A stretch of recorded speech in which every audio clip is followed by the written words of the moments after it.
तो चलिए हम लोग प्रागैतिहासिक काल के बारे में पढ़ते हैं। ये मेरा नेक्स्ट पार्ट है। इससे पहले मैं जो फर्स्ट पार्ट बढ़ाया था आप उसको जरूर देखिए ताकि उसका जो सीक्वेंस होगा आपको समझ में आए, ठीक है। तो हम लोग चलिए अब समझाते हुए जरा बात करते हैं कि प्रागैतिहासिक काल क्या है। मैं बात करूँ तो प्रागैतिहासिक काल उस काल को बोलते हैं, प्रागैतिहासिक काल को, जिसमें से कोई लिखित साक्ष्य उपलब्ध नहीं था। यहाँ पे क्या था, बात करें प्रागैतिहासिक काल के जितने भी जो मानव थे या जो भी हाँ पूर्वज थे हम लोग का, वहाँ पे उसको लिखना पढ़ना कुछ नहीं आता था। हाँ, मतलब वो क्या थे, हाँ मतलब उसको लिखना नहीं आता था, इसीलिए हम लोग को वहाँ पे कोई एविडेंस लिखा हुआ नहीं मिला है। बात करें तो लेखक कहना है कि वहाँ पे कोई लिपि का निर्माण हुआ ही नहीं था।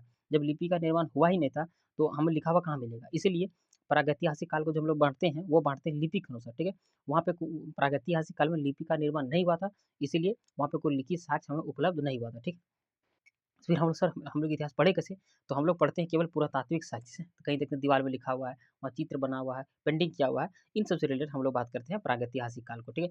देखो प्रागैतिहासिक काल को भी बाँटे तो इसमें से एक आता है पुरापाषाण काल, हाँ, इसका जो टाइम पीरियड होता है वो है 5 लाख ईसा पूर्व से 10,000 ईसा पूर्व तक होगा, हाँ, याद रख सकते हैं।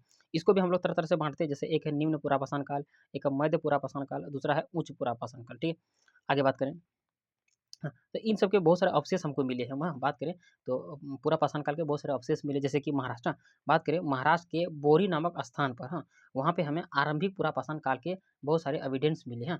इसको याद रख सकते हैं कहाँ-कहाँ मिले हैं, जैसे और वहाँ पे मिले हैं तो वहाँ पे कैसे हम लोग जानते हैं वहाँ पे है, तो उस सब का औजार हथियार कैसे यूज करते थे इसके बारे में हम लोग जानते हैं। जैसे वहाँ के जैसे हस्त कुठार हो गया, वेदारनी हो गया या खंडक चौपर हो गया, वहाँ पे इन सब औजार का प्रयोग करती थी, हाँ।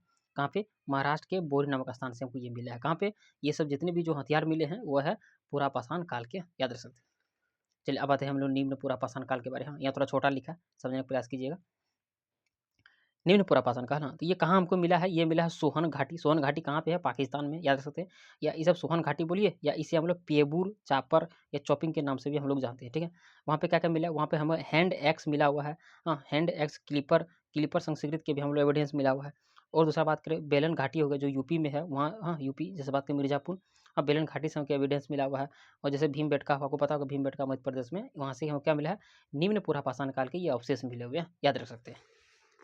तो वहाँ तक हम लोग पढ़ चुके थे और यहाँ से हम लोग आगे जब शुरू करते हैं, देखिए बात करें, एक है मध्य पुरापाषाण काल, हाँ, तो मध्य पुरापाषाण काल का जो समय पीरियड था वो था 10,000 से लेकर 8,000 ईसा पूर्व तक, हाँ, याद रख सकते हैं। तो मध्य पुरापाषाण काल के कहाँ कहाँ के अवशेष मिले हैं, जैसे कि सोहन घाटी जो एमपी में है, हाँ, जैसे बेतवा घाटी होगा, कृष्णा घाटी होगा, बेलन घाटी होगा या नवासा हो गया, ये जितनी भी जगह है वहाँ पे हमको मध्य पुरापाषाण काल के अवशेष मिले हुए, हाँ, मतलब कहीं न कहीं हमको लिखा हुआ कहीं न कहीं पुरापाषाण काल के अवशेष मिले, याद रख सकते हैं इसको। औजार की बात करेंगे, वहाँ के औजार क्या-क्या लोग वहाँ ये औजार करते थे, मैं दिखाना चाहता हूँ। तो वहाँ जो औजार था, एक था वेदनी, कुरचनी तथा छेदनी, हाँ, ये सब औजार का नाम था, याद रख सकते हैं। हम लोग बात कर रहे थे, हाँ, तो बल्कि देखो इस काल में क्वार्टजाइट, हाँ, इस काल में क्वार्टजाइट की जगह जस्पर जस्पर तथा चट का प्रयोग करने लगा। देखिए हम कैसे बोले, देखिए जिस तरह से हम लोग पाषाण काल को बाँटते हैं, जैसे कि एक है उच्च, देखिए मैं दिखा देता हूँ। देखिए पाषाण काल को बात के पूरा पाषाण काल को बाँटते हैं, एक है निम्न, एक है मध्य, एक है उच्च, हाँ। ये सब भी बाँटने का जो काल है वो सिर्फ़ है पत्थर का किस तरह से प्रयोग होता था, हाँ, पहले थोड़ा मोटा होता था, भारी होता था, फिर धीरे-धीरे समय बीतते गया, पत्थर भी कम होते गया, प्लस में उस पत्थर में जो धारदार था वो अधिक होते चला गया, हाँ। तो हम लोग बात कर रहे थे यहाँ पे। हाँ, तो बात करें हम लोग मध्यपूरा पाषाण काल पढ़े, उसके बाद करें तो ये मध्यपूरा पाषाण काल का ही बात कर रहे हैं। तो देखिए इस काल में जो क्वार्टजाइट था, जो ये यहाँ क्वार्टजाइट जो पत्थर था, मतलब इसकी जगह पर हम लोग जैस्पर और चर्ड जैसे पत्थर का प्रयोग हम लोग करने शुरू किया, करना यूज़ कर दिया, ठीक है। इसमें क्या ख़ासियत था, इसमें बात करें, इसमें ये जो पत्थर होते थे, ये चमकीले, हाँ, मतलब ये चमकीले पत्थर का, हाँ, धीरे-धीरे हम लोग उपयोग करना शुरू कर दिए, मतलब कभी जो पत्थर आने लगा उसमें चमक आना शुरू हो गया, ठीक है। हाँ, तो इसीलिए जब ये जगह की यहाँ जो भी हथियार बन रहा है वो कहीं न कहीं हाथी पत्थरों से बन रहा है, इसीलिए इसको बोलेंगे फलक संस्कृतियाँ, याद रख सकते हैं। बात करें वहाँ का जो जलवायु था, वहाँ का जलवायु परिवर्तन, हाँ, वो वहाँ का जलवायु परिवर्तन भी काफ़ी अच्छा हो रहा था। तो उसमें से परिवर्तन होने के कारण वहाँ का जो मौसम था वो शुष्क था और गर्म था, इसे याद रख सकते हैं। वहाँ के लोग पशुपालन भी करते थे, हाँ, पशुपालन करते थे, हाँ, तो पशुपालन भी करते थे। पशुपालन का हमें हमें हमें बहुत सारे एविडेंस मिले हैं, कहाँ-कहाँ मिले हैं? एक है आदमगढ़, हाँ, आदमगढ़ आपको मिलेगा एमपी में, दूसरा मिलेगा बागोर में, बागोर आपको मिलेगा राजस्थान में, हाँ, याद रख सकते हैं, नहीं दिख रहा है। तो बल्कि आदमगढ़ आपको मिलेगा एमपी में, बागोर आपको मिलेगा राजस्थान में, ठीक है? वहाँ पे ये जो बागोर जो है, हाँ, बागोर ये सब जितने भी स्थान हैं, आदमगढ़ हो गया, बागोर हो गया, यहाँ से हमको पशुपालन के प्रथम साक्ष्य मिले हुए हैं, ठीक है? औज़ार की बात करेंगे वहाँ के और कोई कौन-कौन से औज़ार यूज़ करते थे, जैसे कि एक धार हो गया, फलक हो गया, बेधनी हो गया या समलम हो गया, हाँ, ये सब ये औज़ार का वहाँ यूज़ करते थे। बात करें तो मध्यपुरा पाषाण काल के लोग, हाँ। आगे बात करेंगे, और भी 2 जगह मिले हैं, बहुत सारे एविडेंस जैसे मिले, जैसे कि एक है सराय नाहर, हाँ, सराय नाहर हो गया, दूसरा महदहा, हाँ। यहाँ से क्या मिला, सराय नाहर से हमें मिले हैं सावधान के बहुत सारे अवशेष मिले हैं, और महदहा से हमें पुरुष प्लस स्त्री के एक साथ दफनाने का साक्ष्य हमें मिला हुआ, हाँ। ये सब जितने भी बात की हम लोग क्या, मध्य पुरापाषाण काल के।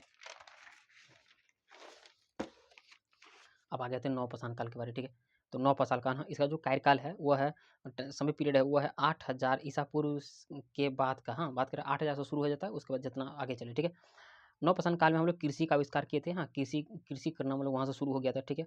और बात करें तो नवपाषाण काल में लोगों ने क्या किया, जब कृषि का आविष्कार हो गया, आपको पता होगा कहीं भी खेती करते हैं तो कहीं न कहीं फसल को उत्पादन होने में कहीं न कहीं कुछ समय लगता है। तो इसीलिए अब धीरे-धीरे लोगों ने डिसाइड किया कि यहाँ-वहाँ भटकने से अच्छा है कि एक जगह बसना शुरू करें।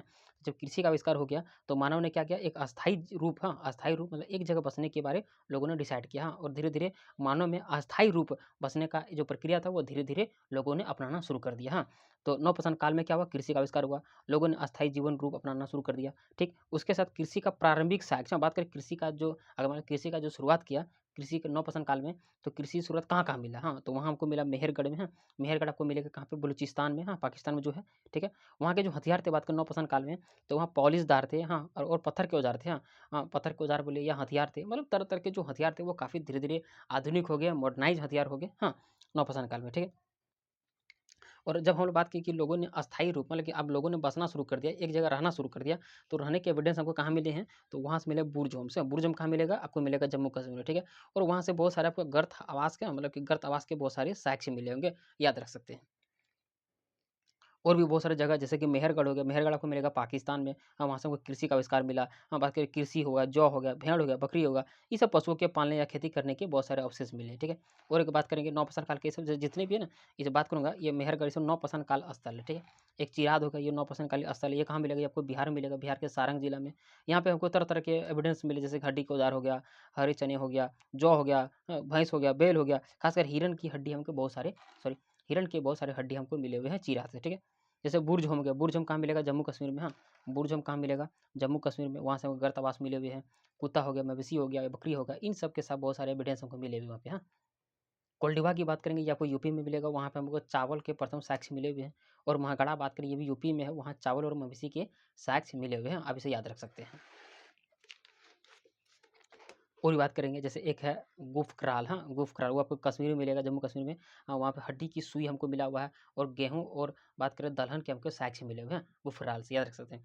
क्वेश्चन ऐसे आते हैं, डायरेक्ट पूछते हैं कि ये गुफक्राल कहाँ मिलेगा, तो जम्मू कश्मीर में, ये जगह जरूर याद रखिएगा, ठीक है। हस्तिनापुर कहाँ मिलेगा, आपको यूपी मिलेगा, वहाँ से हमको कांच की चूड़ियों के अवशेष मिले हुए हैं।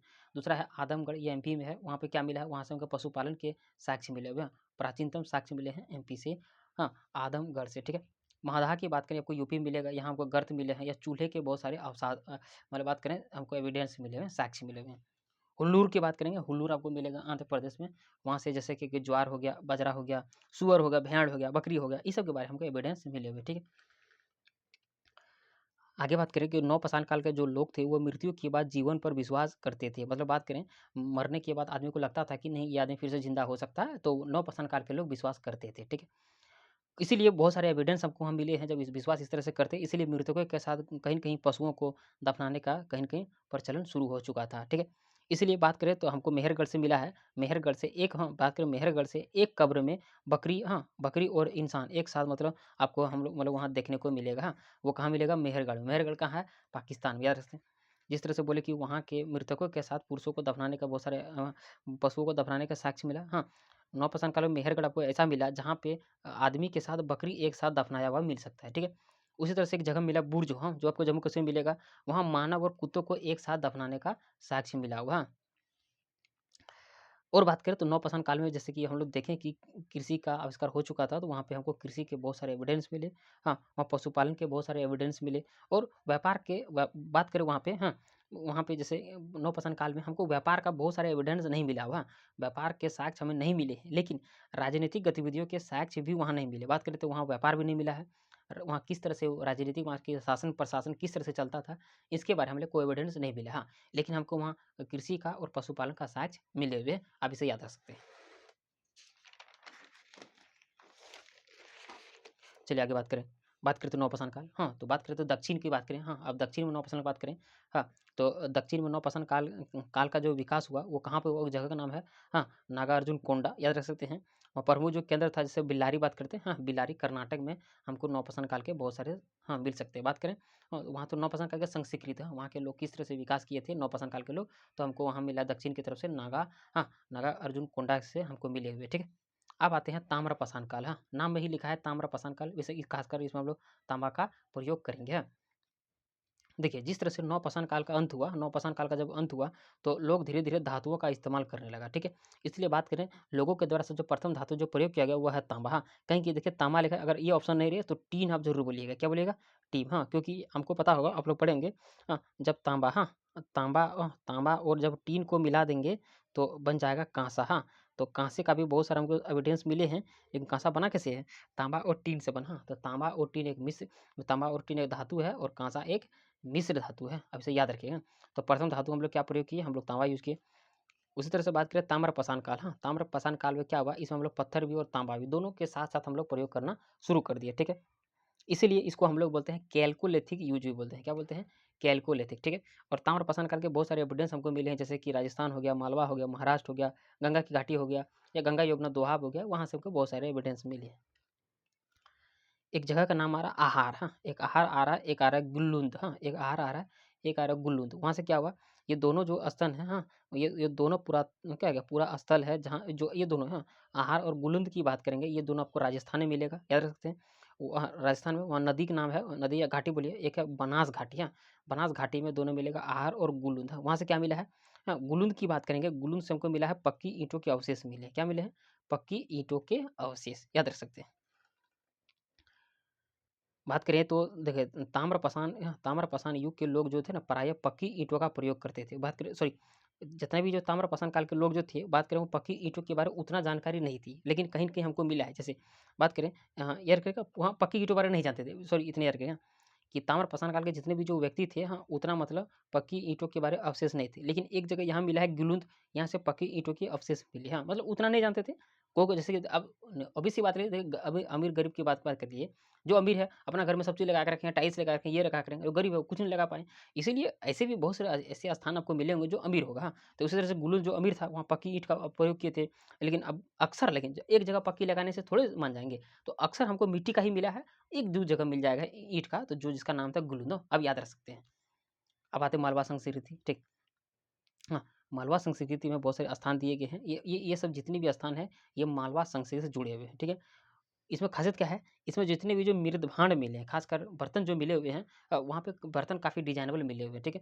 जैसे कि कायथा हो गया, नवदा टोली हो गया या बात करें तो नगदा हो गया या एरन हो गया, ये जितने भी जो नाम है, ये था मालवा संस्कृत से, अब इसे याद रख सकते हैं। हुँ। अब आएगा नवदा टोली। हाँ, बात करें नवदा टोली। हाँ, नवदा टोली जो है ये मालवा संस्कृति से जुड़ा हुआ है। यहाँ पे कृषि के फसलों के साक्ष्य मिले हुए हैं। आप इसे याद रख सकते हैं। या ये वीवीआई एकदम कर लीजिएगा, ये कन्फर्म एग्ज़ाम आते हैं। जोरवे संस्कृत, हाँ, खाली क्वेश्चन आता है कि जोरवे संस्कृत कहाँ पे है? हाँ, तो ये महाराष्ट्र से आपको मिलेगा। जोरवे संस्कृत का जो भी एविडेंस मिला है, हाँ, वो महाराष्ट्र से हमको मिले। हाँ, तो महाराष्ट्र से कहाँ-कहाँ से मिले हैं? जैसे एक जोरवे जगह का नाम हो गया, नवासा हो गया, देमाबाद हो गया। ये अक्सर क्वेश्चन पूछे, देमाबाद कहाँ है? महाराष्ट्र में, ठीक है। चंदौली कहाँ है? महाराष्ट्र में। क्या सोनगाँव कहाँ महाराष्ट्र में, इनामगाँव बहुत एनसीईआरटी में लिखा हुआ है, इनामगाँव महाराष्ट्र में, नासिक महाराष्ट्र में। ये जितने भी जो नाम बोले जैसे कि जोरवे बोले, नवासा बोले, दमाबाद बोले, चंदौली बोले, सोनेगाँव बोले या इनामगाँव बोले या नासिक बोले, ये जितने भी जो स्थान है ये जोरवे संस्कृति से जुड़े हुए हैं। और बात करिए जोरवे संस्कृति जो थी वह एक ग्रामीण संस्कृति थी, ठीक है? याद रखें कि जोरवे संस्कृति क्या थी? एक ग्रामीण संस्कृति थी, याद रख सकते हैं। उसी तरह से बात कर रहे थे देमाबाद, हाँ, नाम आया था यहाँ देमाबाद, हाँ, देमाबाद और इनाम का, हाँ, नगरीयकरण के स्तर की थी। जैसे कि जोरवे संस्कृति ऐसे में बता दिया ना कि रियलिटी में आदमी भी इस तरह से होता है, कोई अमीर होता है, कोई गरीब होता है। इसलिए जोरवे संस्कृति में तो ऐसा तो नहीं है कि सब वो गरीब होगा। तो उसमें से बोला कि अक्सर वहाँ ग्रामीण संस्कृति थी, अक्सर लोग गाँव में ही रहते थे।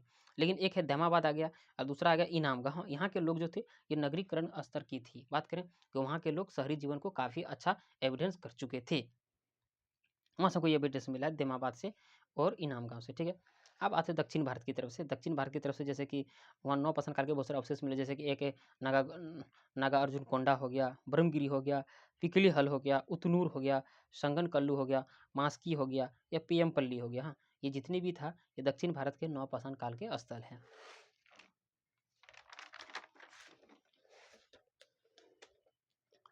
चलिए अब पूर्वी भारत की बात करेंगे तो पूर्वी भारत में जैसे चिराद हो गया, हाँ चिराद, हाँ चिरांद आपको बिहार में मिलेगा, बिहार के सारंग जिला में, ठीक है।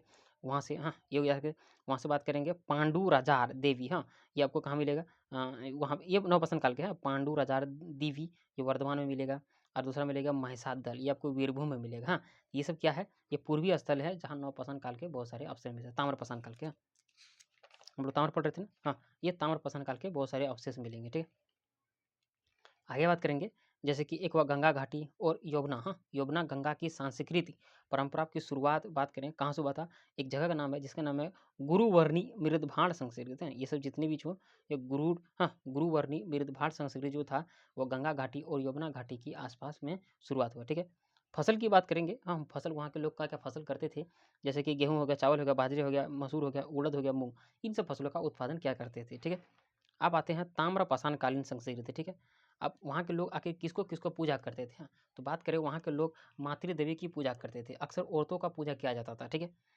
वहाँ पे बहुत सारे हमको जानवर के साक्ष्य मिले, जैसे वीरसप बोलिए या ऐसे सांड बोलिए, वह धार्मिक पंथ का प्रतीक मानता था, ठीक है। आज भी हम लोग मानते हैं, अब याद रख सकते हैं कहीं भी कुबड़ वाला सांड मिल जाए हम लोग उसको एक बाबा की तरह से नज़र में देखते हैं, उसको पूजा करते हैं, ठीक है।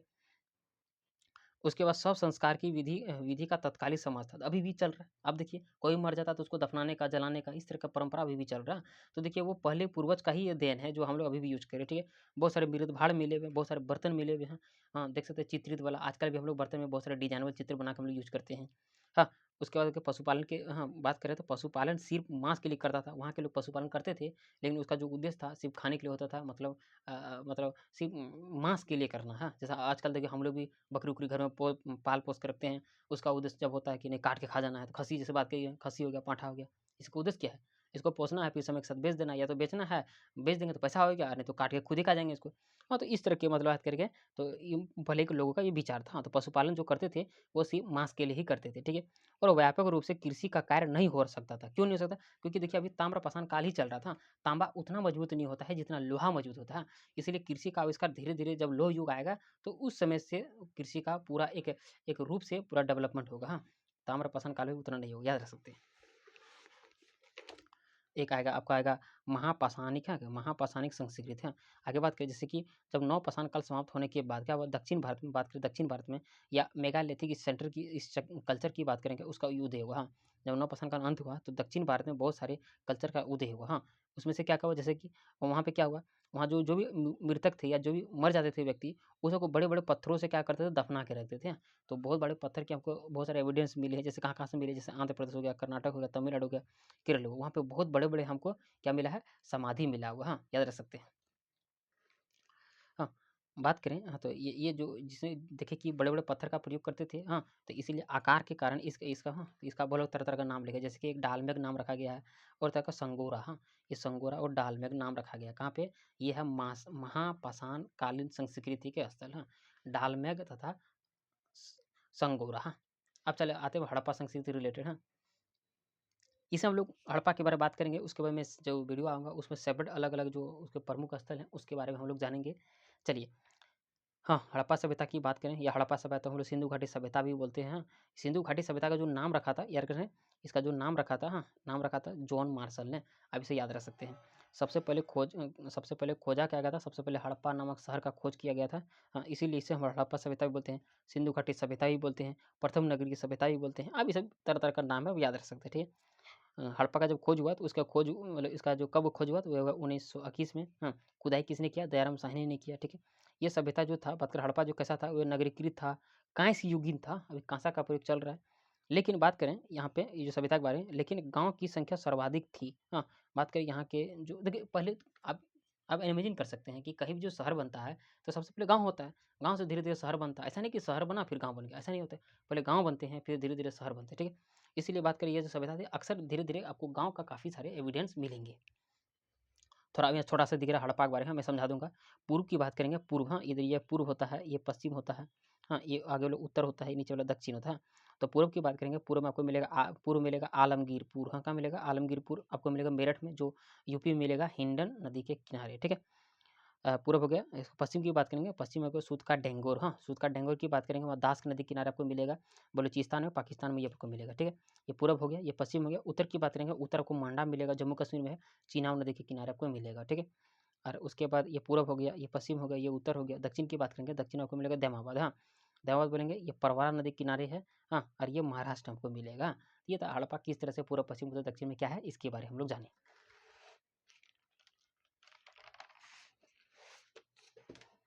कुछ विशेषता की बात करें, हाँ हड़प्पा सभ्यता के बारे, जिसकी बात करें वहाँ का जो नगर था, हाँ नगर नियोजन काफ़ी अच्छा था, हाँ वहाँ का जो भवन था वो ग्रिड पद्धति से था, मतलब की बात करें घर जो था काफ़ी सिस्टमेटिक ढंग से, सड़क बोला एक दूसरे को समकोण पर काटता था, मतलब इस तरह से एक दूसरे को समकोण पर काटता था, हाँ नालियाँ, वहाँ की नालियाँ काफ़ी सुंदर थी, हाँ बात करें भवन जो था 1 या 2 मंजिला होते थे, हाँ और प्रत्येक घर में आपको स्नानागार मिलेगा। ये था सिंधु घाटी सभ्यता का, उसका बात करें तो कैरेक्टर, हाँ कि वहाँ क्या खासियत थी। तो ये सब आपको खासियत नजर आएगा। नगर नियोजन काफ़ी अच्छा था, भवन ग्रिड बहुत बढ़िया था, सड़क एक दूसरे को संपूर्ण में काटता था, नालियाँ की सुंदरता थी, हाँ हाँ चलिए आगे और बात करेंगे। अगर बात करेंगे, हाँ जो सिंधु घाटी सभ्यता से रिलेटेड आपको 2 चीज़ मिलता है, एक हुआ आपको नगर दुर्ग मिलेगा, नगर आपको मिलेगा पूर्वी ओर, हाँ और पश्चिम की, हाँ बात करें नगर को है 2 तरह से बांटा गया है, एक है पूर्वी नगर, एक है पश्चिमी नगर की तरफ बांटा गया, ठीक है।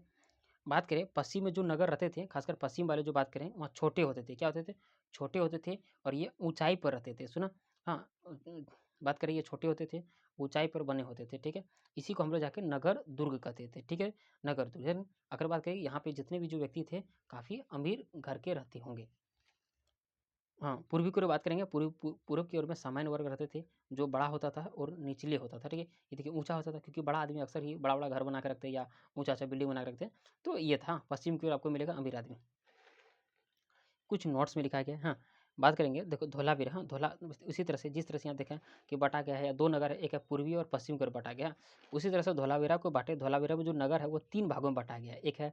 एक बात करेंगे दुर्ग, हाँ दुर्ग नगर, एक है मध्यम नगर और दूसरा है निचला नगर, हाँ ये तो याद करेगा, ये एक्सेप्शन में है कि धोलावीरा को 3 नगरों में बांटा गया, बाकी सब 2 में बटे हुए। जैसे और बात करें भवन जो थी, खासकर भवन की बात करेंगे, वो पक्की ईंटों से बना हुआ था। बात करें जो भवन था पक्की ईंटों से बना हुआ था, कहीं कहीं कच्ची ईंटों का भी प्रयोग किए हम लोग, हाँ। उसी तरह से बात करेंगे कालीबंगा ले लीजिए, हाँ कालीबंगा या रंगपुर, हाँ कालीबंगा और रंगपुर की बात करें, वहाँ से कच्ची ईंटों के आपको भवन मिलेंगे, हाँ यार देखिए इंपॉर्टेंट है कि अक्सर सिंधु घाटी सभ्यता में ऐसे बहुत सारे भवन हैं जो पक्की ईंटों से बने हुए हैं, हाँ और लेकिन कालीबंगा हो गया, रंगपुर हो गया, यहाँ से कच्ची ईंटों के भवन हमको मिले हुए हैं। मैं पहले बता चुका हूँ, कहीं भी देखिए ये नेचर देख लीजिए, कोई अमीर आदमी है तो बहुत अमीर है, कोई गरीब है तो बहुत गरीब है, किसी को खाने नहीं मिल रहा है, किसी को घर बनाने का नहीं मिल रहा है मौका, हाँ। तो इसीलिए तो सभ्यता भी कही कहता है कि किसी के पास पैसा था तो वो ईंटों का प्रयोग करना शुरू कर दिए, किसी का पैसा नहीं था तो वो मिट्टी का घर प्रयोग करेंगे। अभी भी आप गाँव देहात में जाके देखिए, आपको गरीबी अमीरी काफ़ी नज़र आएगा। अब देखिए आप खुद अमीर होगा तो आपका घर द्वार अच्छा होगा, जैसा गरीब होगा तो वो घर द्वार किसी तरह से मिट्टी का घर या टाटी बना के रह रहे होंगे, हाँ। तो उसी तरह से बात करें जो भवन था, भवन आपको काफ़ी मतलब ये मिलेंगे, हाँ, अक्सर मतलब वहाँ पक्की ईंटों का प्रयोग किया होगा। और बाकी कालीबंगा हो गया, रंगपुर हो गया, वहाँ पे कच्ची ईंटों का प्रयोग किया गया था। इसको याद रखते हैं। इसमें सोचने वाली बात है कि कालीबंगा में वहाँ अलंकृत ईंट मिला है, मतलब की बात करें, हाँ कि वहाँ जो भी ईंट अगर मिला है तो डिजाइन किया हुआ ईंट मिला है, हाँ याद रख सकते हैं। देखिए एक ये चहुदोड़ो, हाँ बात करें चहुदोड़ो एकमात्र ऐसा स्थल था जहाँ दुर्गीकृत नहीं था, मतलब कि जहाँ से पूर्वी किला या पश्चिमी किला इस तरह से भव में बटा हुआ नहीं था, चहुदोड़ो याद रख दें। लोथन में गढ़ी न, हाँ लोथन में गढ़ी एवं नगर दोनों बल्कि दोनों रक्षा प्राचीन से घिरे हुए थे। इसके बाद जिस तरह से बोले कि ये पूर्वी किला था, ये पश्चिमी था, तो और ये सब को घेरने के लिए कहीं न कहीं एक अलग से एक वाल बना हुआ रहता था, ठीक है? इधर भी एक अलग से वाल बनाता रहता है, ठीक है? लेकिन लोथल एक ऐसा है, इसका जो वाल बना हुआ है, इस तरह से ये पूर्वी किला, हाँ, ये पूर्व पश्चिमी किला, और इसको एक वाल से इस तरह से घिरा हुआ है, हाँ, आप इसको याद रख सकते हैं, दिख गया? तो लोथल में गढ़ी, हाँ, गढ़ी और नगर दोनों एक ही कक्षा वाल से घिरे हुए थे, याद रख सकते हैं। चलिए अब सड़क की बात करेंगे, हाँ सिंधु घाटी सभ्यता की सड़कें जो बात करें, हाँ बात करेंगे सड़कें जो होती थी प्राय कच्ची होती थी, हाँ लेकिन मोहनजोदड़ो हो गया, मोहनजोदड़ो में जो सड़कें मिली है वो पक्की पक्की ईंटों से मिला हुआ, हाँ।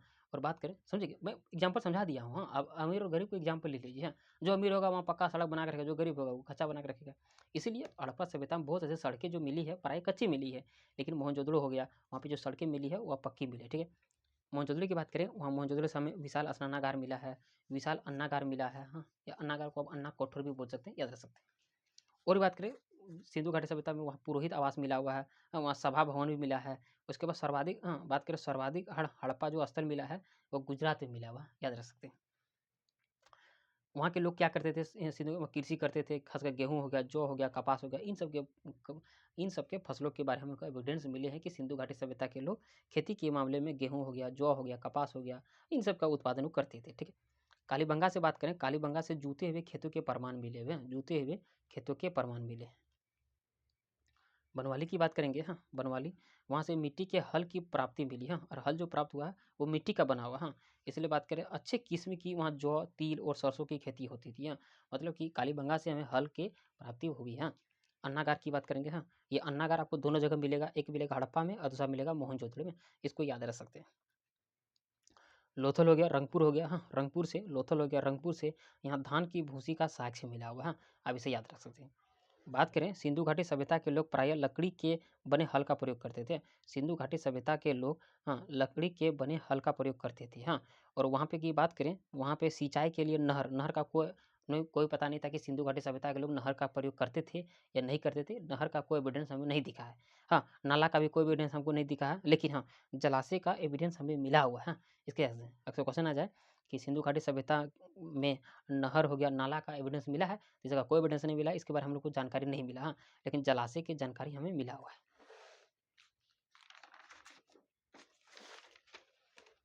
आगे बात करेंगे, हड़प्पा जो संस्कृति थी, हाँ, हड़प्पा सभ्यता की बात करेंगे या हड़प्पा संस्कृति की बात करें, ये कांस्य युगी थी ना। वहाँ के लोग कांसा का प्रयोग करते थे। कांसा क्या है? कांसा एक मिश्र धातु है। सबसे पहले जो धातु का प्रयोग होता था वो था तांबा, हाँ, तांबा बोलिए या आप टीन भी बोल सकते हैं। जब तांबा और टीन को मिला देंगे तो बन जाएगा कांसा, हाँ। तो सिंधु घाटी सभ्यता के लोग कांसे का प्रयोग अधिक करते थे, इसीलिए उसे कांस्य युगीन कह सकते हैं।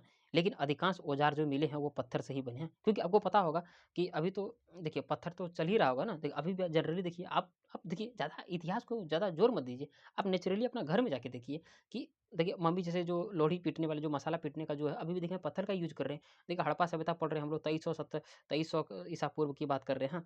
और देखिए अभी भी हम लोग वो पत्थर का प्रयोग कर रहे हैं मसाला पीसने के लिए। भले आज मिक्सी आ गया है, लेकिन मिक्सी जो है ना वो जोड़ी नहीं दे सकता है जो एक पत्थर दे सकता है। आप दाल को पीसने वाला भी देख सकते हैं कि दाल किस तरह से पीस के हम लोग बनाते हैं। वैसे घुमाने वाला देखिएगा, दादी खासकर घुमाती होगी। पशुपालन की बात करेंगे, वहाँ के लोग पशुपालन में क्या-क्या पालन करते थे, जैसे गाय हो गया, बकरी हो गया, भेड़ हो गया, भैंस हो गया, बैल हो गया, इस सब का पशुपालन हड़प्पा सभ्यता के लोग करते थे, ठीक है। खासकर बात करें कुबड़ वाला साँड़ को विशेष महत्व दिया जाता था। आजकल हम लोग भी ज़्यादा देते हैं, क्योंकि देखिए कहीं भी मार्केट में जैसे किसी का आँख में देखिएगा, बहुत सारे बाबा जिसको बोलते हैं जटाऊ टाइप का, आँख में निकल जाते हैं या कुछ अलग निकल जाते हैं, तो उसको हम लोग पूजा के स्तर से नाम से जानते हैं। पूजा के स्तर से उसको हम लोग जानते हैं। हाँ, ये इम्पोर्टेंट याद रखिएगा। सिंधु घाटी सभ्यता के जो लोग थे वहाँ पे घोड़े का कोई साक्ष्य नहीं मिला हुआ। ये जो बहुत इंपॉर्टेंट है, इसको भी व्याख्या कीजिएगा, हाँ। सिंधु घाटी सभ्यता के बारे में घोड़े के बारे में कुछ जानकारी नहीं है, हाँ, लेकिन हाथी और गेंडे के बारे में खूब जानकारी मिला, हाँ। इसलिए मैं टिक मारा हूँ, आपको पता चलेगा इन सब के बारे में जानकारी थी, लेकिन घोड़े के बारे में कोई जानकारी नहीं थी, ठीक। सुरका, हाँ, बात करेंगे सुरकोटदा, हाँ, सुरकोटदा से घोड़े के अवशेष मिले हुए हैं, इसको याद करें। सिंधु घाटी सभ्यता के लोगों के अक्सर मतलब की बात करें घोड़े के बारे में नहीं था, लेकिन सुरकोटदा में घोड़े के अवशेष मिले हुए, ये इंपॉर्टेंट है। बात करें वह व्यापार कैसा होता था, तो व्यापार जल और थल दोनों के माध्यम से होता था, हाँ। लोथल से गोदीवाड़ा के व्यापार मिले, लोथल से गोदीवाड़ा मिले। गोदीवाड़ा मतलब कि जिस तरह से जहाज एक जगह आके खड़ा होते हैं बंदरगाह, उस तरह से ही बात करेंगे, वहाँ काफ़ी हमको मिले हैं लोथल से, ठीक है। कारखाना की बात करेंगे, कारखाना, वहाँ कारखाना मतलब फैक्ट्री कौन कौन सा काम करता था वहाँ पे, तो खासकर जो मनका बनाने का फैक्ट्री चलता था, हाँ, मनका बनाने का चलता था। मनका बनाने कहाँ का हमको एविडेंस मिला है, तो मिला है चहुदड़ो से और लोथल से, लोथल से ये सब मनका बनाने के हमको कारखाने का एविडेंस मिला हुआ, ठीक है। सीप उद्योग की बात करेंगे, सीप उद्योग में जैसे कि सीप उद्योग कहाँ मिलता था, तो उसमें एक आएगा बालाकोट आ जाएगा, दूसरा आएगा लोथल आएगा, तो वहाँ से सीप उद्योग मिल रहे थे। आगे बात करेंगे, एक है सरगोश, हाँ, बात करेंगे, हाँ, सरगोश, हाँ, मतलब कि सरगोश, हाँ, सरगोश, हाँ, सरगोश अभिलेख में हमको, सरगोश अभिलेख में मेसोपोटामिया के बारे में हमको जानकारी मिलती है, हाँ। और इससे पता चलता है कि हड़प्पा के लोग, हाँ, मेसोपोटामिया के द्वारा वे एक दूसरे से व्यापार किया करते थे, ठीक है। इसलिए मेसोपोटामिया के लोग, हाँ, हड़प्पा को मेलुहा के नाम से जानते थे। क्या बोलते थे? मेलुहा के नाम से जानते थे। इसके बारे में जानकारी हमको मिला है सरगोश अभिलेख से मिलता है। समाज की बात करेंगे, हड़प्पा सभ्यता के समाज कैसा था, वहाँ समाज जो था वो मातृसत्तात्मक थी, हाँ, खासकर महिलाओं को काफ़ी उच्च दर्जा दिया जाता था। चलिए, लोथल की बात करेंगे, लोथल में हमको वहाँ क्या-क्या मिला है, लोथल में हमें पासा खेल मनोरंजन के देखिए वहाँ के लोग मनोरंजन भी करते होंगे, इसलिए हमको लोथल से पासा बोर्ड मिला है ताकि वहाँ के लोग पासा खेलते होंगे, हाँ। सती प्रथा के भी सती प्रथा के प्रचलन बात करें, सती प्रथा का प्रचलन था, हाँ, कि अगर कोई आदमी मर जाता था, उसको दफना दिया मतलब होता है पति अगर मर गया तो उसके साथ पत्नी को भी दफना दिया जाता था, मतलब जला दिया जाता था। हाँ, इसीलिए बात करें वहाँ से हमको क्या बात करें तो जब सती प्रथा के प्रचलन वहाँ पता चला, तो इसीलिए वहाँ हमें युग्म समाधान मिला। समाधान मतलब कि एक साथ पुरुष और स्त्री को एक साथ दफनाने का समाधान मतलब होता है कब्र, हाँ, इस तरह से हमको मिला हुआ है। हाँ, पूजा बात करें तो पूजा प्रचलन में एक सींग वाला गेंडा, हाँ, बात करें पूजा में एक सींग वाला गेंडा को काफ़ी अधिक वैल्यू दिया जाता था, खासकर कुबड़ वाला सांड तो था ही, हाँ, लेकिन गेंडा को भी अधिक महत्व दिया जाता था, खासकर सिंधु घाटी सभ्यता के लोग। बात करें हड़प्पाई लोग जो थे वह अंधविश्वासी थे, हाँ, बात करके वो ताबीज़ पहनना पसंद करते थे। अभी भी हम लोग कम आदिवासी क्या बात करें तो अंधविश्वासी ही हैं। बात करें देखिए कहीं भी गाँव-समाज में जाइए, हाँ, ताबीज़ दिखिएगा, हाँ, छोटे-छोटे जानवर को बच्चे को जब बच्चा को पैदा होता है देखिए डंडे में लगाते हैं वो सब चीज़, हाँ। तो देखिए ये परंपरा शुरू से चलते हुए आ रहा है। आप लोग को लग रहा है कि सर हम लोग जो ये करते हैं, ये क्यों कर रहे हैं? जब आपके बारे में सोचिएगा तो ये बहुत पहले से ये परंपरा चलते आ रहा है। हाँ, हम लोग के जो पूर्वज थे वो काफ़ी आधुनिक थे। देख सकते हैं कि ह क्या बोले अंधविश्वासी थे। हम लोग भी कम अंधविश्वासी नहीं है, भूत पिशाच ये सब अभी भी हम लोग मानते हैं। हाँ, लेकिन ऐसा नहीं कि नहीं है, मानिएगा। हाँ, देखिए मैं कहता हूँ देखिए हम हिस्ट्री पढ़ रहे हैं, मैं हिस्ट्री को और प्रेज़ेंट से जोड़ने का काम कर रहा हूँ। किसी के बारे में हम लोग विरोध नहीं करेंगे, हाँ, क्योंकि जो अपनी जगह है उसको रहने दीजिए। चलिए बोल रहे थे हड़प्पा के लोग अंधविश्वासी थे, हाँ, क्यों? क्योंकि वो ताबीज़ के हमको बहुत सारे एविडेंस मिले हैं, इसीलिए हमको बोल सकते हैं कि वहाँ के लोग अंधविश्वासी थे, ठीक है? वहाँ हमें मोहर के तौर से बात करेंगे, वहाँ मोहर मिला हुआ है और मोहर में हमें पशुपति शिव का मोहर मिला है। हाँ, और ये मोहर कहाँ मिला हुआ है? ये मोहर मिला है हमको मोहनजोदड़ो से, याद रख सकते हैं। जब आदमी मर जाता था, तो मर जाने के बाद उसका जो जैसे उसका दाह संस्कार कैसे किया जाता था, तो दाह संस्कार का भी नाम लिखा हुआ है। जैसे एक कभी-कभी पूर्ण समाधिकरण करता था, पूरा कंप्लीट दफना दिया जाता था, आंशिक दफनाता था या दाह संस्कार किया जाता था। अभी भी हम लोग प्रजनन में दाह संस्कार करते हैं। कोई भी मर जाता है तो उसका पूरा जो 12-13 दिन में जो होता है क्रियाक्रम, हाँ, तो पूरा कंप्लीट वैसे हम लोग करते हैं। तो ये दाह संस्कार का प्रोसेस जो था, वो हम लोग का पूर्वज पहले से भी करते हुए आ रहे थे, जो आज हम लोग भी कर रहे हैं। इसीलिए ऐसा क्यों? क्योंकि हमको बात करें हड़प्पा से एक हमको कब्रिस्तान मिला है जिसे R37 का नाम दिया गया। वहाँ से हमको ये दाह संस्कार के बारे में बहुत सारे एविडेंस मिले हैं। चलिए मोहर की बात करेंगे, हाँ, मोहर जो था खासकर हड़प्पा सभ्यता के वहाँ जो मोहर मिला है, मोहर खासकर हमको आयताकार मिला हुआ है, वर्गाकार मिला है, हाँ। लेकिन अगर बात करें आयताकार, वर्गाकार में दोनों में सबसे ज़्यादा मोहर क्या मिला है? तो जो मोहर सबसे ज़्यादा जो मिला है वो वर्गाकार का मोहर सबसे अधिक मिला हुआ है। यार कैसे? वर्गाकार मोहर में खासियत क्या था? तो वर्गाकार मोहर में आपको लिपि मिलेगा, लिपि मतलब कुछ लिखा हुआ मिलेगा और कहीं न कहीं उसमें मतलब लिपि प्लस जानवरों का चित्र दोनों में मिलेगा। किसमें? वर्गाकार चित्र में, हाँ, वर्गाकार मतलब वर्गा समझ रहे हैं? चौखुट वाला, हाँ। इस तरह से जितने भी हैं, तो वर्गाकार जितने भी जो आपको लिपि मिले हैं, उसमें कहीं न कहीं कुछ लिखा हुआ मिलेगा, लिपि मिलेगा और पशु चित्र मिलेगा, ठीक है? लेकिन आयताकार लिपि की बात करेंगे, उसमें से केवल लिपि का अंकन होगा, कहीं न कहीं कुछ लिखा हुआ होगा, उसमें जानवरों का चित्र नहीं होगा, हाँ। अक्सर ये दिखा गया है, ठीक है? मोहर की बात करेंगे, हाँ, मोहर किससे बनी होगी? बात करें तो मोहर जो बनता था, वह सेल खड़ी से बनता था या बात करें कहीं न कहीं तांबा धातुओं से मिलकर बनते थे, ठीक है? हाँ, सर्वाधिक संख्या में एक सींग पशु की आकृति अधिक मिला है मोहर में, हाँ, एक सींग मतलब देखिए मोहनजोदड़ो मूवी देखे होंगे, तो अंतिम वाला जो सीन एक जानवर को दिखा इस तरह से चोंच वाला, हाँ, जानवर में बनाने से जानवर, तो आगे जो नहीं था एगो लंबा टाइप का निकलता था, तो इस तरह से जानवर बना मतलब एक सींग पशु की आकृति के बारे में काफ़ी जानकारी दिया गया है, ठीक है? उसके बाद बात करेंगे हमें हाँ, मोहनजोदड़ो से हमको मिला है काँच से निर्मित नर्तकी का भी एक हमको चित्र मिला हुआ है, वो कहाँ से मिला है? वो मोहनजोदड़ो से, याद रख सकते हैं। अब लास्ट हो गया, हाँ। देखिए सिंधु घाटी सभ्यता में अगर बात करेंगे वहाँ का टेराकोटा का भी बहुत सारे एविडेंस मिले। टेराकोटा क्या होता है? टेराकोटा होता है एक मिट्टी का खिलौना, हाँ, जिसे हम लोग आग में पकाकर, हाँ, आग में पकाकर मूर्तियाँ के तौर से हम लोग बेचते हैं। आपको याद होगा 10-20 साल पहले हम लोग क्या कहते हैं बचपन में लकड़ी का मतलब कर्मा, अब देखेंगे हम लोग गाँव में कर्मा से फेस्टिवल किया जाता है। उसमें देखना घोड़ा का मिट्टी को करके हम लोग बनाते हैं, ठीक है? तो घोड़ा को बनाते हैं, इसलिए देख सकते हैं बहुत सारे खिलौने जो थे बचपन में खासकर हम लोग जब पूजा-वूजा में जाते थे दुर्गा पूजा में, तो बहुत सारे ऐसे मूर्ति मिलते थे, घोड़ा हो गया उसके ऊपर में आदमी रहता था, हाँ, 2 क्या मतलब हम लोग खेलने वाले करते बचपन में थे ना, आज तो बड़े हो गए हैं, आजकल तो सब देखने को नहीं मिलता क्योंकि समय बहुत बदल चुका है। हाँ, तो बात करें सिंधु घाटी सभ्यता के जो लोग थे वो टेराकोटा अधिक मतलब अधिक मात्रा में प्रयोग वहाँ करते थे, ठीक है? टेराकोटा क्या था? ये मनोरंजन के लिए भी हो सकते हैं, खासकर बच्चों के लिए देते होंगे। हाँ, टेराकोटा बनाते कैसे थे?